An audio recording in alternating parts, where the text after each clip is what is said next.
host, Rick Morelli. This is the first show of many of talking about the hot issues going on around in our area and breaking them down to give you more information as to what's going on. So what better way to talk about a hot issue than the presidential election? With me tonight is a panel of a diverse group of people who, from Republicans to Democrats, who certainly have their opinions, and going to break down what we're seeing here in the greater Hazleton area with the presidential election. To my far right, I have a gentleman here who else could analyze people more than a psychologist, but Michael Barata, who's a psychologist at Luzerne County Community College. To his left, I have one of my very good friends, a strong Democrat who everyone knows, Senator John Yudichak. And next to me, everyone knows our own from SSP TV, Lisa Schugardt.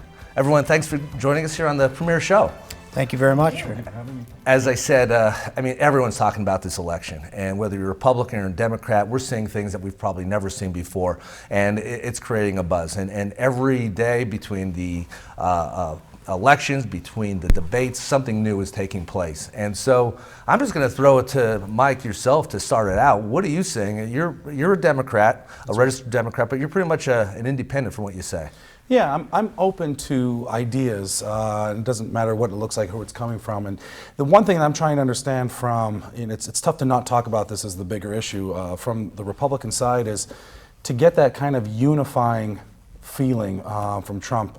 It seems like it's more, in terms of his words, it seems divisive, but at the same time, in terms of the party and the people who are registered Republicans, they seem to really be rallying behind his message. So again, I'm trying to understand really what that message is. I haven't really heard a great deal of details with regard to his stances, his positions on the issues, but again, there's an obvious buzz around him. There's a tremendous amount of support as he continues to win through these primaries and caucuses. Yeah, Senator, you've seen elections, you follow them very closely.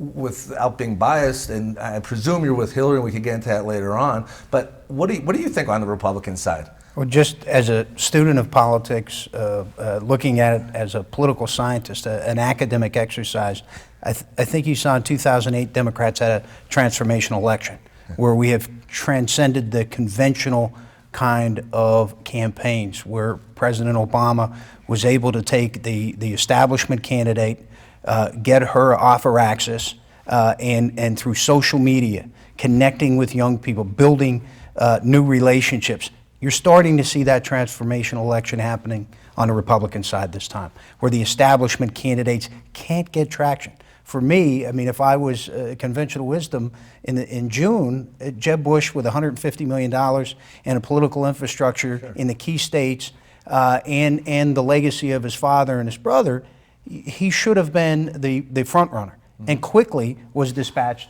by Trump in a single phrase: low energy. I've never seen anything like it. That ended Jeb Bush's campaign for the presidency. He was not able to get any traction. The money didn't matter. Where in politics you ever see where the money doesn't matter? Trump is running on free media, on social media, Twitter. His Twitter is followed on CNN almost like a tracker underneath a storm that comes through. It's remarkable. I've never seen anything like it, but I think you are seeing that the parties matter so much less, and individual voters are taking over the process. Yeah. Well, the media is controlling this, though, too, because and every time Trump opens his mouth, he is on primetime television and everybody's watching it. He had a press conference in the midst of everything going on with Super Tuesday, when everybody's waiting for all the results. There he is with a press conference, and all the cameras were on him, and there they were, just lined up for it. So this is unprecedented as well, that we're so many debates and so many times that constantly you're just getting inundated with it. I don't know if that's a good thing or a bad thing, because people cannot say they don't know what's going on with this election, because it is around you 24/7. And like you said, that's why we're talking about it tonight, because that's what everybody's talking about. When you take a look at the results out there, we're seeing record amount of people coming out for elections. We do the elections always here, and we talk about how people aren't coming out, and people are coming out in droves, which ties to, again, I'll call it the establishment, specifically to the Republican Party. I think the Republican Party is so foolish right now because, as you said, they're not pulling behind someone. They really don't want Donald Trump, but he's a clear leader. I think he's going to continue to be the leader. But this is an opportunity for the Republican Party to grab those Democrats, there are going to be a lot of Democrats, and I spoke to many people who said, I'm voting for Trump, to pull them over and get them registered. But I don't think that the party is being that smart about this, and it's only going to hurt them at the end. And that's one thing that I think most people are getting disgusted with is the party politics, and that's one of the big changes that we're seeing here.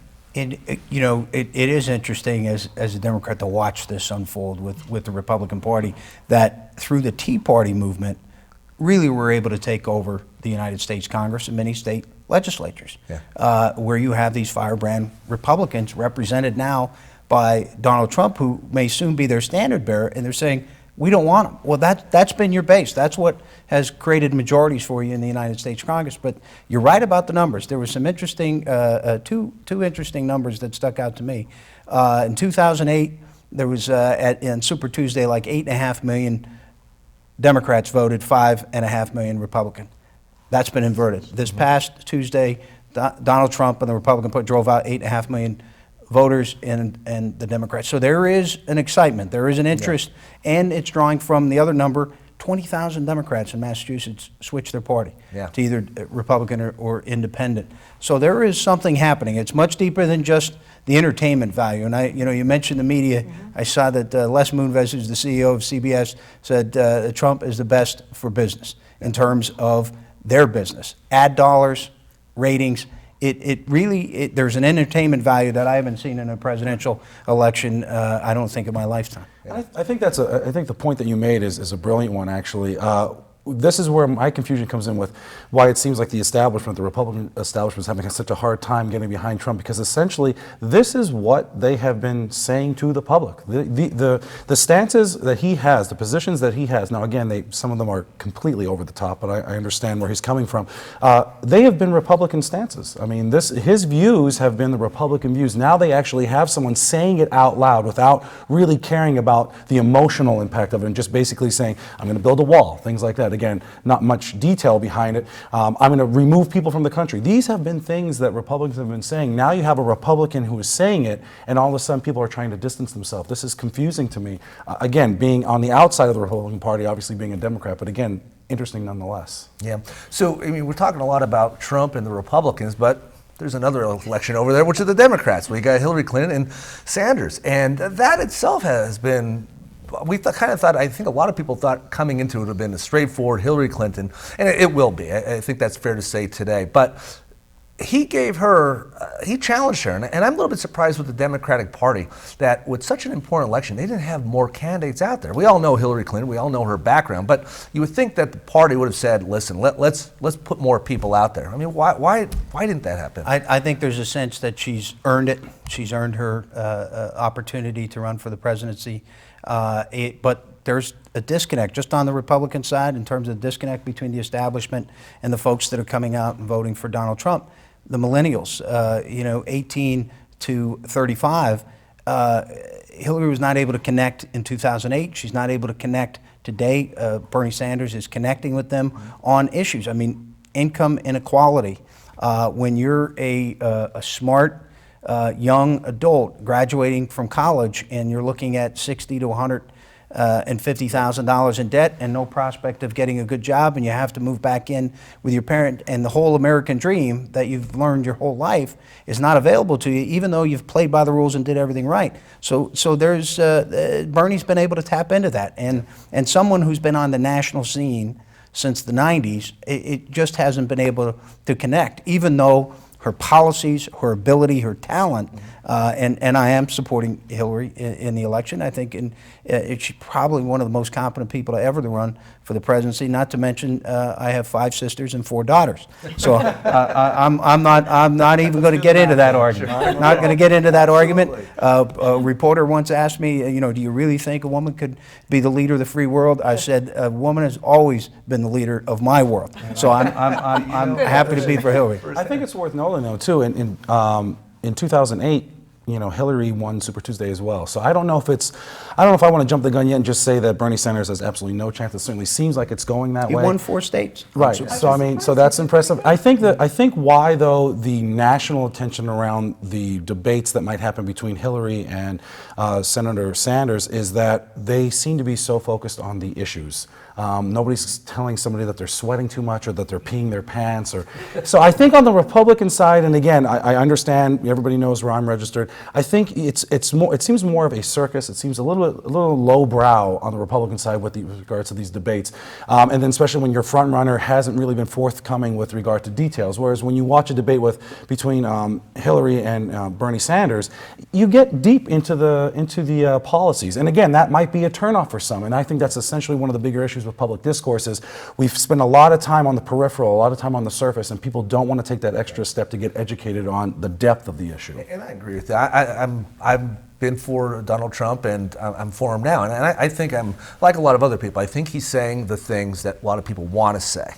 I think the challenge he's going to have, and I have a belief that he will do it, he has to get a little bit more deeper. You want to build a wall, sure. You want Mexicans to pay for it, show us how you're going to do it, okay? You want to do some of these other things with China, with the trade, you got to be more detailed. They sound good, they're the things that the people want. I think the key core points are he wants to focus on the people of America, the security, illegal immigration, and I think those are the core things. And I think a lot of people have trust in him in the fact of his background as a businessman. He has a lot of connections where clearly he will put together a cabinet of people that you will know and trust, but it's going to come down to eventually, if it's not the in the primaries here, it's going to be in the general, where you're going to have to get down to the issues. And some people some people said though that he doesn't want to tip his hand, and they said they think he's being smart with that because once he opens his mouth and says I'm going to do A, B, and C, then they're going to say I'm going to do A, B, and C because he said I'm going to build the wall. Now they're saying they're going to build the wall. So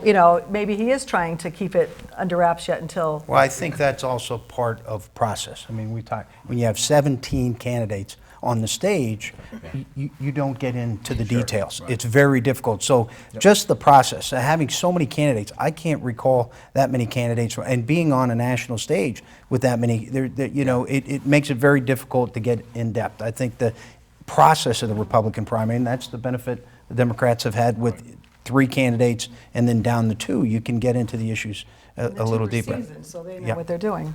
With that said, very good discussion here, watching In Depth. Let's take a quick break and we'll be right back.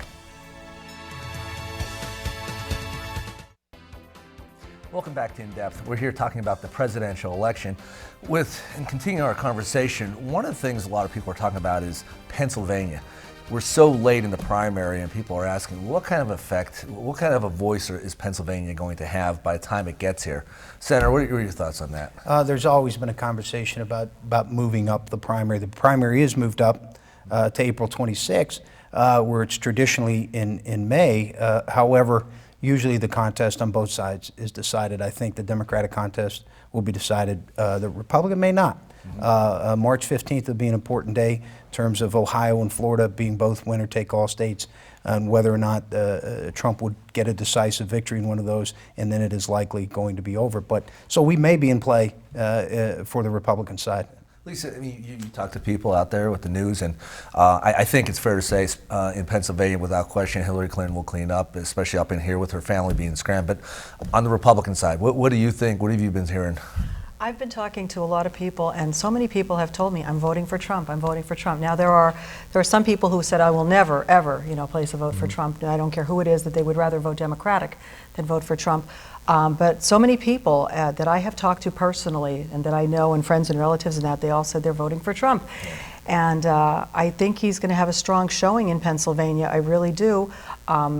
But again, I'm going to take it back to the media part of it, that I really think the media is really drawing what is going on with this whole thing. And I think when we talk about the fact that this is a nasty campaign and how it's gotten, I think that was the standard was set by that first debate. Yeah. When Megyn Kelly went right after him at the beginning there and it got nasty right from the start.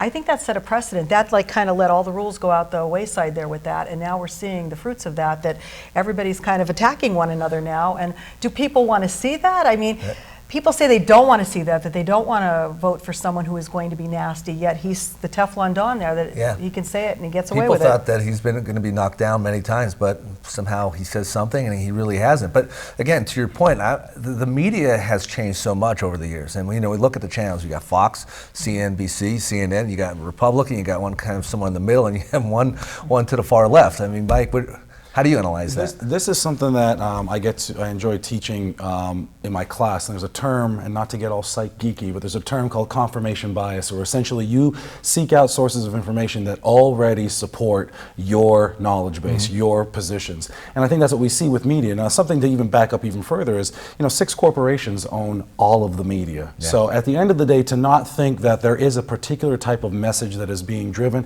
I think is naive to a certain extent. But when you throw in the caveat, and it's a powerful one, of social media, that really can be the difference maker. And again, this is where you see Trump again taking over on Twitter. Yeah. Bernie Sanders, all of them are actually using this. But to the point of delivery, again, more of a kind of a psychological peripheral view of this, there are ways that you say things, and then there are how you say things. And I think, honestly, if Trump can figure out a way, and I know this is viewed as a weakness, to soften his delivery style, he might be surprised how that actually will open the door up for other people to be willing to listen. But the abrasiveness, I think, is one of the biggest things that's being held against him in terms of maybe people that are on the fence, even within his own party. I think he's tried to tone it down. On Super Tuesday, when he gave his press conference, they were saying afterwards, I was flipping back and forth amongst all the channels, and the one word I heard was he looked presidential tonight. So he was trying to, and then he had Chris Christie standing there to make it look like it was president, vice president.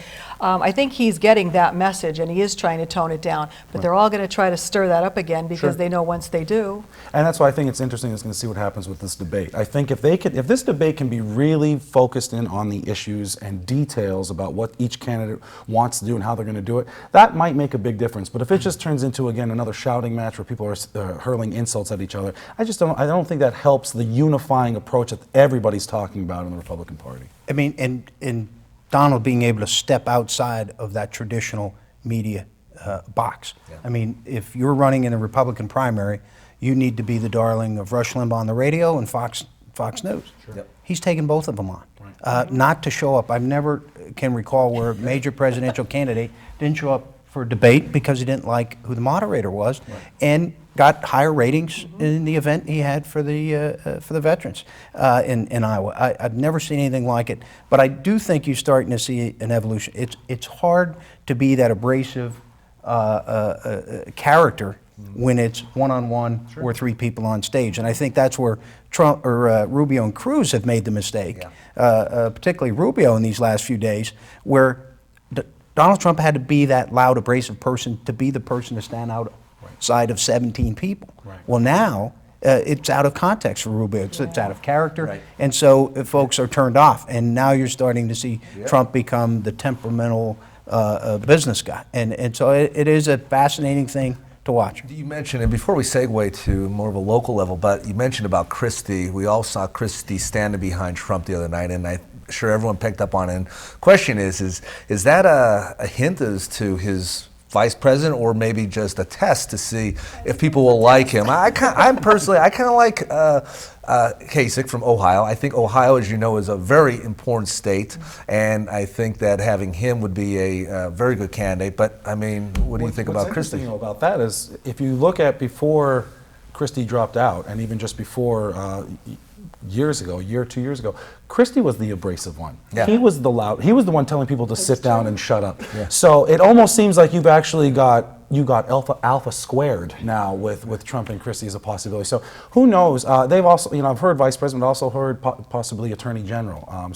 But he might be somebody that might be able to help Trump navigate through the political process, as you were alluding to earlier. Well, Trump did say that he would, if he was elected, he would pick an insider for a VP, which I respect, because he's saying, I know the business side, but I need someone to work both sides. The political side. Exactly. Right. Yeah. But while we're on this, and before we close, we're talking about the presidential election, and clearly Trump has stolen the stage. But what people need to remember is there's more than a presidential election coming this year. There are a lot of very important elections on the Senate, on the Congress, on the state reps, and these are elections that are being overlooked. And as we all know, those positions, as you know, affect the people locally more than the presidential senator. Sure, and if you have a competitive primary, a Republican primary, or the Democrats are still competitive here in Pennsylvania, it impacts the ad buys. So you may have a super PAC buy the Philadelphia market. It's going to be very hard for a U.S. Senate candidate or candidate for Attorney General to be able to purchase in that market. It may drive up the rates. You know, when you talk about this, and just a point of personal privilege, one of our dear friends, Mayor Jim McNulty, passed away this morning. He would be loving this, and to be on these programs and dissecting this and the evolution of politics. He loved it. He was a consultant to me, and I can't help but think of him as we're on these shows, and he was a part of these kind of shows for years. He would be saying, look, at those down ticket, that's important. But you also see a disconnect where there would be a U.S. Senate candidate tied to a presidential candidate. You don't see that as much. It's really, they're on their own, they're their own operation, and it's being fought out more and more in social media rather than the traditional media. My question would be to you with regard to the local levels of politics, especially when we were talking about the April primary being maybe too far out for Pennsylvania to be a player. I think that continues to depress people in terms of that their vote matters, especially for the younger people, that to not even get involved in the process because they're already being told 2 months out that it doesn't matter. Do you see an issue with regard to younger people kind of being disenfranchised or almost being pushed out in terms of that, you know, by the time you vote either in a primary or locally, it just doesn't carry the same weight as voting nationally? Do you see an issue with younger people having a hard time really kind of getting involved in terms of their civic duty of just voting? I think part of it is process, but more, I think it's more that anger has not translated into action. Anger is translated into apathy. Okay. Where the anger about where things are, whether it's economics or the state of politics, that anger is translated into apathy where folks are tuning out. You're seeing that particularly on the Democratic side. On the Republican side, you're seeing it tick up. Okay. But getting those 18 to 30 voters is very difficult in terms of connecting. Part of it is the politics had modernized. A lot of folks would like to have an open primary. I mean, that's been discussed for years, where that you can come in some states do it. I think we got to have no excuse absentee ballot. So if you're away to college, you're able to vote. Instead of just having one day, a Tuesday, from 7:30 in the morning to 8 o'clock in the evening, early voting. Other states have different ways to allow folks to participate in our democracy, and we should make it as easy as possible. A few years ago, you had to push with the ID laws in Pennsylvania to suppress the vote, to make it more difficult to register and participate. We should make it as easy as possible and let the voters decide these elections. You know, another point here, though, is going back to the local elections and the presidential race stealing a lot of it. There's a lot to learn about these candidates and to understand. And I think it's fair to say, and we talk about many times, how people vote for candidates and they really don't know them. They really don't know what they're standing for. And that's an issue. And it's a challenge for them to get that word out there and to understand it. But there's a responsibility of the public, too, to get involved and to just at least go to places to meet them and see them. It goes a long way. I think I actually tell people to first think about issues that affect you. Think about the world, think about locally, globally, what affects you. Start there and then try to connect the dot to the candidate versus just trying to pigeonhole yourself or make yourself fit with a particular persona that you are seeing kind of thrown at you every day via the media. Maybe people will see that the people they elect locally eventually move up the food chain, you know what I mean? Sure. To be our leaders that on the national level, so that maybe they'll start paying attention, because they seem to start paying attention now to this presidential race. So maybe this will be a wake-up call for many people, and hopefully it will inspire the younger people to get involved and to maybe run for office. And if they don't like what they see, that hopefully they'll be the ones that'll get in there to change it. With a minute left, with that said, do you think we're seeing a little bit of a change on the national side where people are people like Trump are coming out who just aren't the typical person being in office? Do you think you're going to see a lot of that on the local level with running on for state level and so forth? I think you will. I think the non-traditional candidate, people are tired of dysfunction. And you have the United States Congress and you have Harrisburg, and there's this dysfunction. You can't get the two parties to work together. Yep. You can't accomplish common sense measures that everyone can get around in the community. So they're looking for the non-traditional candidate to break through. Yep. And I think that's what's happening on the national level. I'll close by saying this, and I said this to you before, Senator, and I have to, even though you're a Democrat and maybe on some of the larger views you and I may disagree, but I could tell you and tell everybody out there that you're somebody who has worked both lines, and I agree with you. The biggest complaint with people is that people don't get along, the parties don't get along, but the people who are successful are the ones who do cross the barriers. So again, thank you. I want to thank Mike for joining us and your insight, and Lisa, as always, we'll be seeing. And I want to thank everybody for joining us here on the first show of In Depth. I hope you enjoyed it, and we'll see you next time. Have a great evening.